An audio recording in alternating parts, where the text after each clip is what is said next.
welcome to the Book House. I'm Anik G. Malchian and I'll be your host for today. Today I'm going to be reading from a novella by D. James Fortescue. It's called Sayeh and Zia. It's set in Persia about 1500 years ago. There's a bit of fantasy, a bit of romance, but what Sayeh and Zia does best is adventure. And so here's my reading of Sayeh and Zia by D. James Fortescue. Zia had always enjoyed this portion of the day, feeling the heat of the day seep out of the city as the world above changed it through so many dazzling colours. The sun had begun to set across Susa. The sky began its transformation from the azure of day, moving towards a fathomless black of night. Sitting on her balcony of her rooms, she used the last of the natural light of the day to read through her favourite books. The thin pages were made of the finest quarry stone the Zagros Mountains had to offer, and into each had been carved the stories of the wider world Zia longed to see. The book was bound together by a bar of lazurite, with its cover the scene of a sailor fending off fantastical sea creatures attacking his ship. Many of the stories contained within were passed down from the ancient seafarers of the young Romans, the Phoenicians, and the First Persian Empire. The exotic countries visited, the horrific yet fascinating people and creatures, the brash yet courageous sailors, all of these had combined to instill a love of reading and travel in her. She closed the book, sighing as she thought of her future. Despite her longing, the books were as close as she had ever come to seeing what lay beyond Susa. The only child of Behnam and Shadi, they were irrationally protective of her. The times that the Karawa guards had overturned every tavern in the city searching for her had been the city's own adventure story throughout her teenage years, no matter how far away from the Karawa house, or how secret the location, or how rough its inhabitants. The guards had all but dragged her in order to return the errant daughter to her disappointed parents. Of her parents, her mother had always been the most understanding. The love of her only child made her glow with pride, and let Zia know that the discipline and control that was exerted on her was never malicious. One of those rebellious nights, Zia had evaded the house guards almost to the break of dawn, but had been returned as always. The tears she had seen fall from her mother's eyes, and the lines of grief on her face, had diffused her rebellious nature. Her father had always been hard on her. The years had robbed him of a chance to have a son, and he attempted to compensate as much as possible. He spent years trying to bring her into the family business, attempting to instill in her his love of commerce and running a merchant house.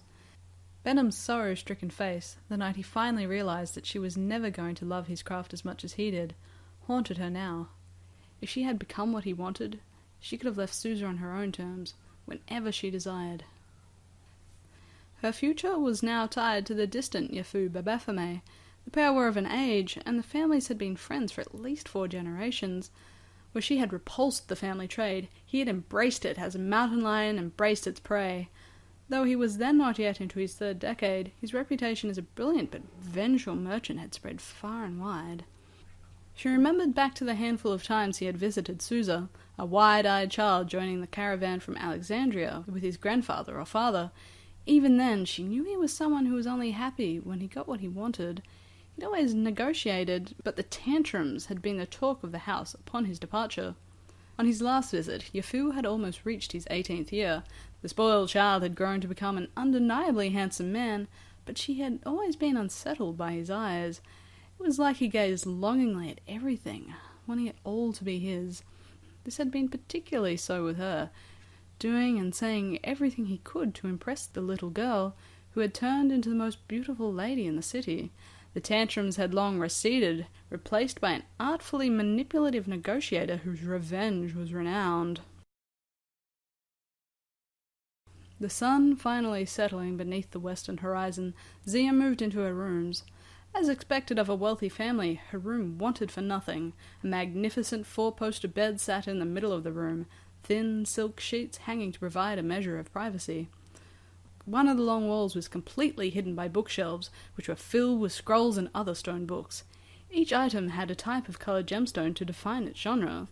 As her book used lazurite to define its seaborne tales, the red stones told of the many war stories throughout the history of Persia and the wider world. Pink gemstones divulged the epic romance stories of the ages. Such a story, and one of her favourites, had been the story of a prince from Asia Minor. So besotted was he with a married Greek princess, he had stolen her from her husband. The tale fed directly into one of the war stories. Placing her book back in its place on the shelf, she sighed again as she looked upon them. Tales of her life were unlikely to be written. A beautiful lady, whose arranged marriage was likely her father's way of getting the son he never had, carried to a far-off land. It had the beginnings of a fine tale, but she was unsure of her future husband. All she could hope for was that their decade apart had changed him for the better. Lighting some candles to provide light to her rooms, she moved into her wardrobe to select an appropriate gown to wear to dinner. Many of the dresses were lavishly expensive, which made her feel uncomfortable. Such items were bought with money earned by her father's mastery of commerce. That she had rejected his trade made her feel ungrateful. The ruins of Petra, Nabatea. The sound of the camels' hooves bounced between the massive cliffs. Regularly placed candles along the ground guided the cloak rider, who was expertly guiding the galloping animal through the narrow passage. Carved through the rock by innumerable years of water flow, the gap between the cliffs was now bone dry. Loose sand flew up behind the camels' hooves.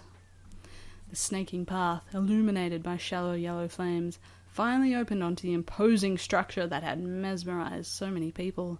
The cloak rider pulled back on the camel's reins, drawing it to a halt. The moonlight bathing the area allowed a unique view of the building. A large area of stone had been removed from the cliff face. An unknown artist had crafted a magnificent building into the space behind it. The building had 6 large pillars supported by the highly decorated lintel, though the left side pillar closest to the door was showing signs of decay. The representations of gods and mythical beings were carved into the structures above the lintel, but they had been defaced both by people and the natural elements. The rider sat for several minutes, admiring the efforts of past masons and artists in creating such an unfathomable wonder.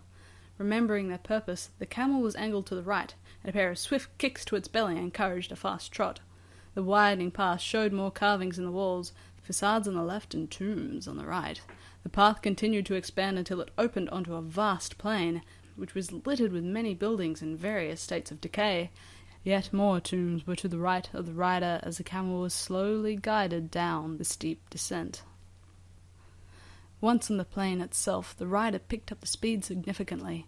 The many tombs carved into the walls of the plain were nerve-wracking, tricking one into thinking that the spirits of the dead might awaken at any moment. Riding away from the 4 tombs closest to the plain's entry point, several buildings and an elevated temple site guided one to the edge of a city wall. The mountains rose to provide a path to the left or right. The rider chose the path to the right. The ground rose to a steep ascent, with steps in some places along the path aiding the wearied camel's footing.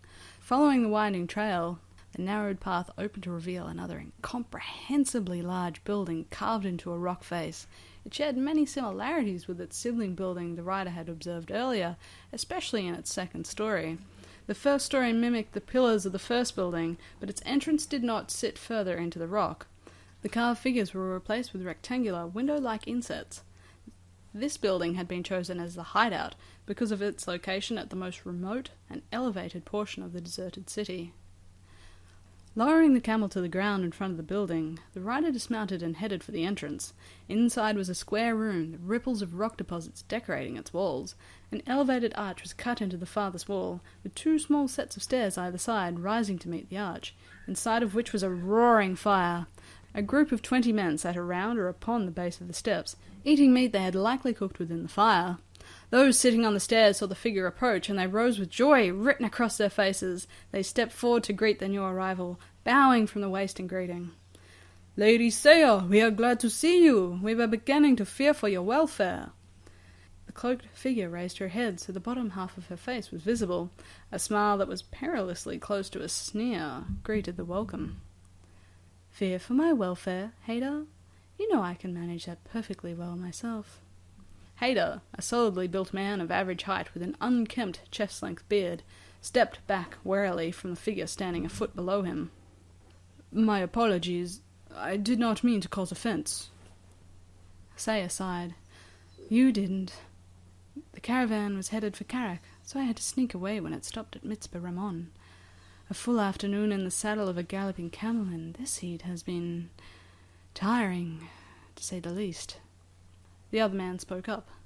"I will fetch you some meat and drink, my lady." She nodded slightly. My thanks, Kadia. As the man moved off to collect some food, the cloaked lady made her way to the others sitting around the stairs. The men were comparing stories of the largest caravan robberies they had ever been a part of in their times before and after joining the mysterious Lady Sayeh's crew. They had all been career criminals, living in remote desert villages with little or no prospects to increase one's station. Against her offer of adventure and riches beyond their imaginations, there was never a chance they would refuse. A pair argued animatedly about the largest heist they had performed in their time with the crew. "Don't you remember that train of camels coming west from Ektabana? The quantity of gold and fine materials we relieved them of was so large, even their evil god Ahriman would have applauded our efforts." "The Egyptians still have the finest quality gold. That mine they have outside of Luxor is never likely to run dry. Couple that with the clothes, carpets, and foods coming across the desert from Alexandria, and the value they provide to Persia is huge. We should never miss a chance to attack those caravans." The first man noticed Sayeh sitting, listening to them as she ate her food. "Do you not agree, my lady? The goods coming west are of greater value." She nodded, her face hidden in the shadows of the cloak's hood. "They will be soon. I have it on good authority there is a marriage dowry worthy of the ancient pharaohs soon to make its way from Susa to Alexandria.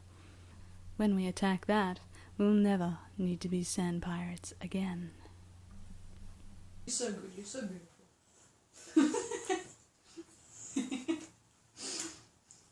And that was my reading of D. James Fortescue's Sayeh and Zia.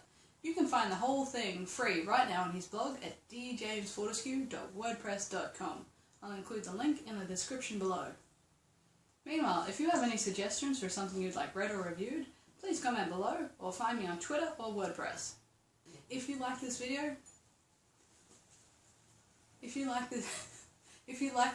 please hit that like button and subscribe and share it with your friends. I'll be back on Friday with a video review of Sayeh and Zia, so I'll catch you then.